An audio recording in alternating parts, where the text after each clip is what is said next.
मित्रहरू, मान्छेमा देखिनु पर्ने मानवता कुकुर जस्तो जनावरमा देखिँदैछ, तर कुकुरमा देखिनु पर्ने व्यवहारहरू चाहिँ मान्छेमा देखिरहेको छ। हेर्नुहोस् त यो दृश्य, जहाँ आफ्नो मालिकलाई खोज्नको लागि कुकुर यति हतारिएको छ है, कुकुर यति अतालिएर आफ्नो मालिकलाई खोजिरहेको छ।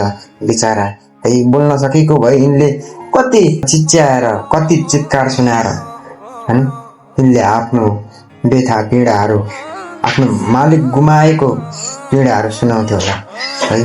जनावरमा पनि मानवता देखिएको छ है, तर त्यही मानव जसले चेतनशील प्राणी भनेर हामीले ठान्दछौँ है, तर त्यही मानवमा आज त्यत्रो लासहरू खोलाले बाढीले बगाइरहेको छ, तर त्यही मानवहरू आज सिलिन्डर र बगिरहेको लासलाई तानेर त्यो लास, त्यो व्यक्ति, त्यो मृत व्यक्तिले लगाएको सुनहरू है तानिरहेको छ, झिकिरहेको छ क्या मान्छेहरूले। हेर्नु त, सबैभन्दा बढी भुटेकोशी बाढीले नेपालीको असली स्वरूप चाहिँ उदाङ्गो बनाइदिएको छ है त।